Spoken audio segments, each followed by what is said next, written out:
So as you're finding out, the Chapmans kind of wing it when it comes to doing these vlogs and never know exactly what we're going to be doing when it's not fishing season, and decided to take a day or two off from deer hunting because it's so warm and I need a little break. And so guess what? We're doing work around the property here, and today is tree maintenance. So somehow this week it's become Tree Week. Tree Week, yes. Not Shark Week, but Tree Week. Tree Week for the Chapmans, So, yes. Yeah,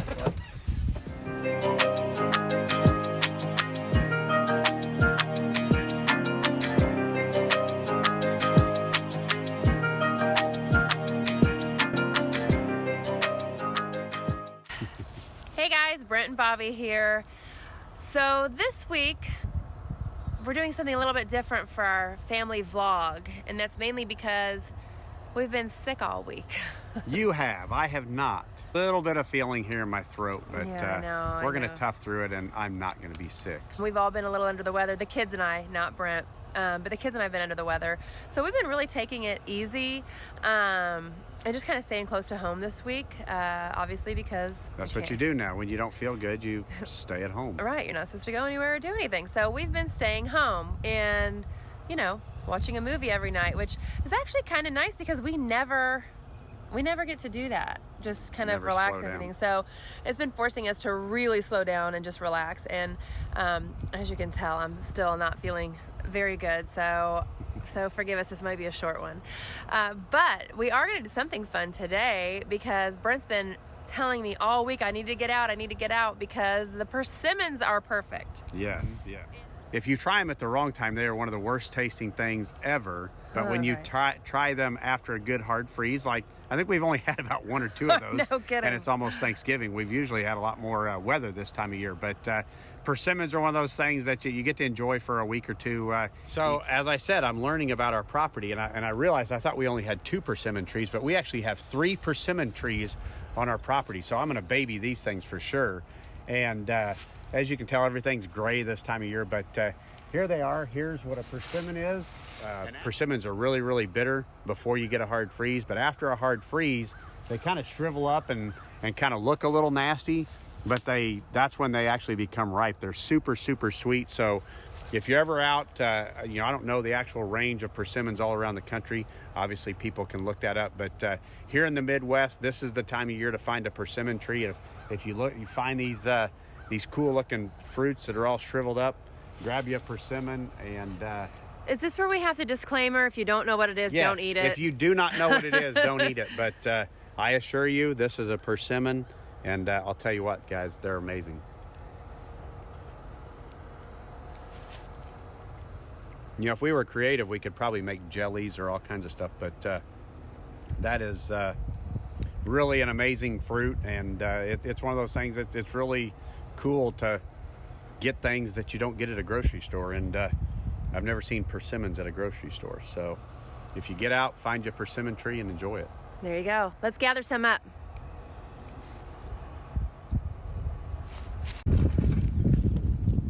So we're a couple days behind on this little vlog here, and my dad discovered the persimmon tree before us. So he's kind of picked all the low-hanging fruit. So we're going to have to get the Ranger over here where we can get up and get some of these ones that nobody else has got to yet. Yeah. Where's that container? Yeah, Papa picked a lot of them, and the wind has been brutal, and it's probably knocked a lot down as well.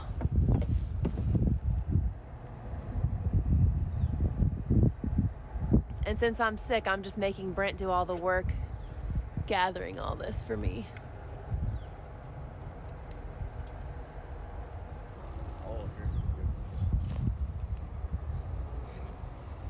This is what happens when you're a week or two late to gather your persimmons. You have to be able to reach the high branches. The deer get them too. Yeah, the deer eat them all too. So all those low-hanging perfect ones have already been picked over. So Brent's having to work a little bit harder to get them now. We'll take him. He's eaten so many persimmons. He's still eating. It's okay. We've got a pretty good little container full of persimmons here. So we'll just go back and enjoy these. We're not going to be too greedy. We'll let the deer and the other critters enjoy what's here, but you can see I've ate a couple persimmons, but they have seeds in them. They have 4 or 5 of these little seeds, and actually I just discovered they look just like a little pumpkin seed. You can see them, so you can eat them, but don't eat the seeds. Yeah. Can we go enjoy these now? Yes, let's go. So that's one of our couple cool trees we've got on the farm. I'm sure they know what locust trees are. If you don't, we're going to introduce you to locust tree. Oh my gosh. No doubt. Let's see, what is that? These are thorns off of a locust tree. Look at the size of those thorns. I know. They love feet, tires. It's these things are brutal. But you know, I'll tell you what. After owning a farm and now moving to this property we have, it's given me a greater appreciation for farmers, people that have land and manage land, because it's a never-ending battle just keeping a property taken care of. So a property that's really well maintained is something that is really impressive to me. This property has been neglected for quite some time, so you know, that's going to be a ongoing project for the family for many years. And this one right here, this one's one of the worst locust trees. This is a big mature locust tree that's, I don't know, this thing's probably 20 or 30 years old, and as you can see, the thorns on them are just brutal.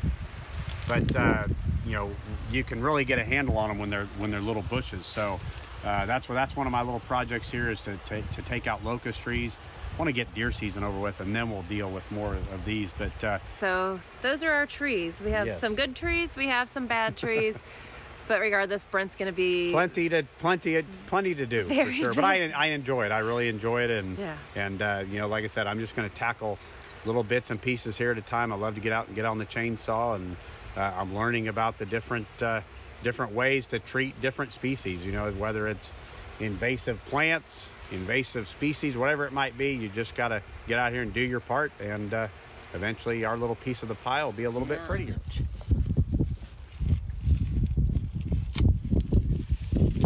It's all about the trees this week. Doing a little maintenance. So we bought this property where we built 2 years ago. Yep. And we moved in April. When did you plant these transplant these cedar trees? I kill plenty of cedar trees because you got to keep areas clear, and cedar trees can actually take over a place. But I kind of want to build a little screen here for privacy, so I transplanted these last year, and believe it or not, cedar trees are pretty hardy. So hopefully here in 5-10 years it'll be a little more privacy. So a natural fence and a windbreak. They're good for a windbreak too. Them.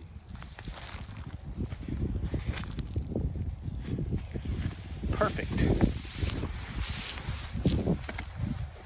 Okay, now we fill it back in and give it some water and hope for some rain.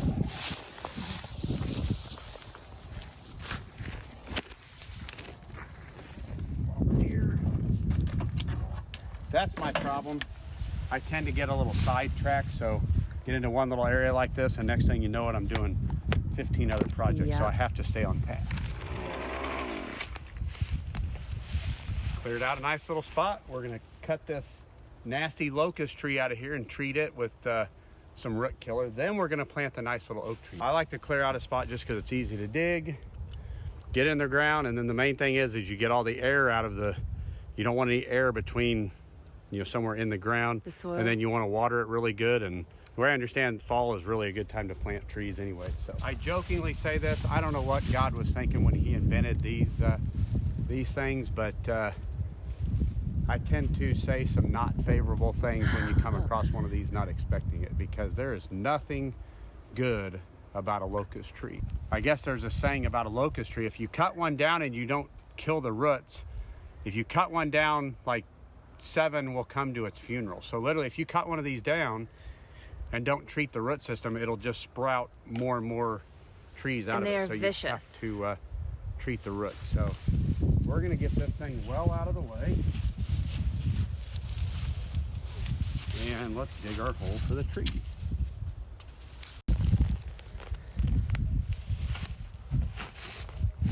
They're digging it up, digging a nice little hole for it.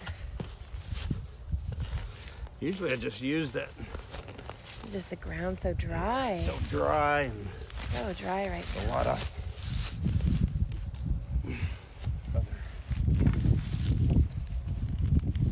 I know, Steve, I lost the handle, so I had to improvise.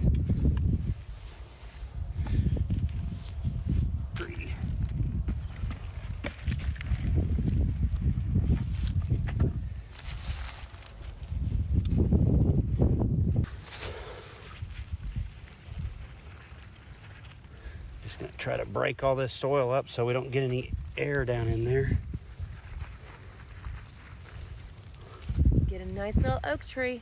Let's Taking a hope. long time to. So my next project is I'm gonna have to get over here and mark it and probably put some kind of cage over it so obviously the critters don't eat it. So there you have it, one oak tree down. I think we got 7 more to go. Tune in, and in 25 years we'll do a follow-up and show you how this tree's doing. You are optimistic that we will still be vlogging in 25 years.